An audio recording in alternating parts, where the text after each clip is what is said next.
Hello, everyone, and welcome back to another segment of Leaders of Asia. For today's segment, we have with us Mr. Naivedya Agarwal, CEO and founder at Runaya. Whitepage International has selected Naivedya as one of Asia's 100 Inspirational Leaders 2022. Today, we are going to be discussing the evolving startup ecosystem in India. At Runaya, Naivedya is responsible for manufacturing technologies vertical. As an advocate and believer in technology and innovation leading to business growth, Naivedya also drives the digitization journey and strategic growth roadmap for Runaya. In the 5 years since its inception, Runaya has established itself as a trusted partner to all stakeholders, including customers, employees, and society, with its strong focus on governance and sustainability. Prior to founding Runaya, Naivedya worked with organizations such as Boston Consulting Group, JP Morgan, Vedanta Resources Limited, and Hindustan Zinc. He conceptualized the framework for Runaya and identified ESG as the key theme under which Runaya would operate. Naivedya was instrumental in identifying and then building relationships with all of our current and potential JV and technology partners. Under his guidance, Runaya has rolled out several flagship HR programs, such as Leadership Development Program ACTUP, to develop the next generation of leaders, where identified leaders were given substantially higher roles and compensation. Hello, Naivedya. How are you doing? Hi, thank you so much for the introduction, Zoya. I'm doing great. How about you? I'm doing good too.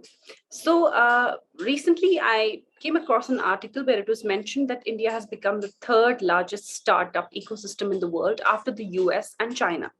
So, how do you think this can, boost our economy and business on a larger scale? I mean, I think it's a very, very proud moment for all of us, for India to become the third largest ecosystem in the world. That being said, there is also a long way to go. A startup boom in any country sort of highlights the underlying economic indicators and the underlying, economic growth that is happening. So that's, always a good thing. And one of the biggest factors here is that India currently has what they call a demographic dividend, where a majority, about 60 to 70% of the population, is actually in the working age group. So if not taken care of, this can also turn into a problem. But we can see that the health of the country is there, by the number of startups and the company that are looking to employ people. So I think in the long run, this will play a very, very important role, in actually creating a lot of employment in the country. And, what we are also finding is that, as a manufacturing startup, we look to partner with a lot of, smaller companies on our digitalization and our, automation journey. And, earlier, a few years ago, even we were finding that for a lot of our partnerships, we were having to go abroad. Whereas now we are able to find, a lot of small, innovative Indian companies to partner with and help us on this journey. So, for example, at one of our businesses, we have an Indian, company who's installed an AI-backed vision control system on our production line that automatically monitors for any quality defects, right? And this allows, this removes, one step of human intervention, where we know that if the product is off the line, it meets, all the quality parameters that it needs to, without any secondary checks. So, something like this would not have been possible in India a few years ago, and it is now, purely because of the startup ecosystem coming in. So, that's very, very exciting for us as an Indian entrepreneur. That's true. That's true. It has actually changed the business scenario in the country. So Absolutely. there must be some challenges that one might face in setting up a business or a startup in a country like India. So what do you think are the biggest challenges while setting up an organization in the country? So, very genuinely, I think, one of the biggest challenges today is actually cutting through all of the clutter, right? Being the third largest ecosystem, there are so many different startups today, right? How do you make sure that your voice is heard?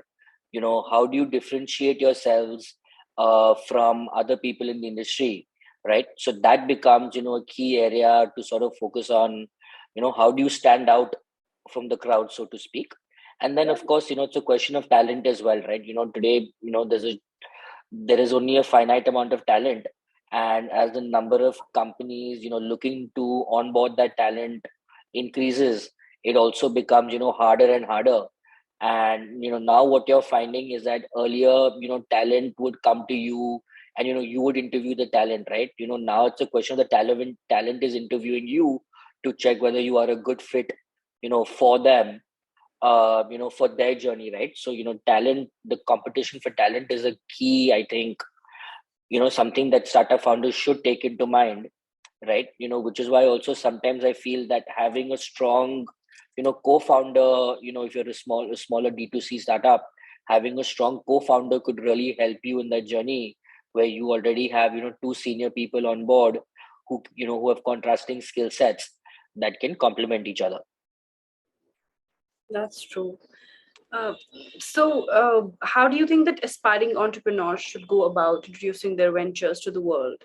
Like, do you have any sort of advice for them? Yeah, so again, I think, coming back to my point earlier that, the ecosystem has become very cluttered, right? So it's very critical on cutting through that noise and, making sure that you have a proper value proposition, right? So I think one of the key things that an entrepreneur can do is to, really highlight or focus on the emerging theme of ESG, which is environmental, social, and governance, which is becoming, extremely important world over today, and even in India, whether it's on the manufacturing side or even on the consumer side.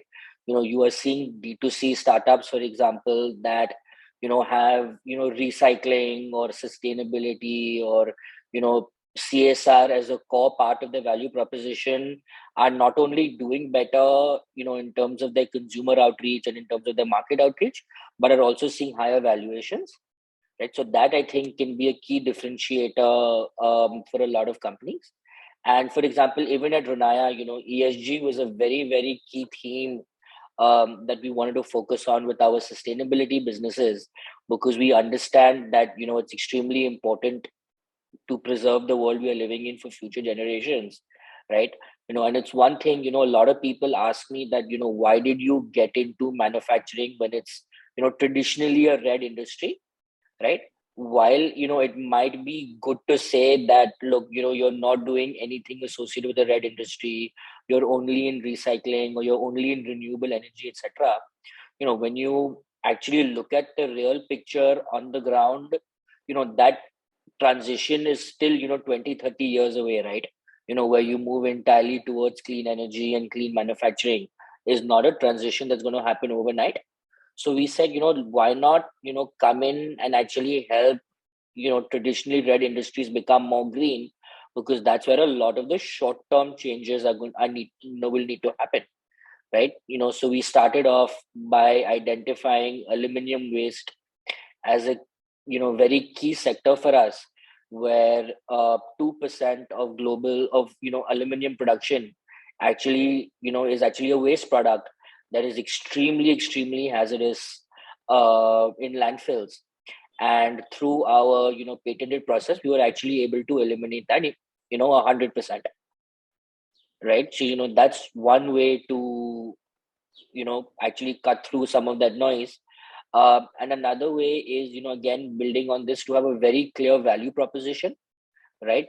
Product market fit. So really understand how you differentiate from everyone else that's out there in the market, and then really focus on highlighting that part of your story, right? Because you can't be saying the same thing that everyone else is saying, right? It'll sort of get lost. All your key messaging will actually get lost. Yeah. Uh, Thank you so much for sharing this piece of information with us. It was very insightful. Uh, First of all, I want to congratulate you for being featured in Asia's 100 Inspirational Leaders 2022. My final question would be that how do you feel about getting featured in the same? No, thank you so much. It's an absolute honor to be a part, to be nominated and accepted and recommended for this award. Some of the finest leaders in Asia are among those who've been selected, so it's truly an honor. And of course, it's not just me. We have a whole team at Runaya, my co-founder, and the whole team. So I would also like to thank them, for this recognition and this opportunity. Also, brings a lot of enthusiasm, and I would to allow me to do more for the country and to actually make the world a better place to live in for the future generation. So thank you very much for this honor. Thank you so much. It was a pleasure featuring you, and it was a pleasure talking to you as well. Thank you. Take care. Thank you so much. Bye bye.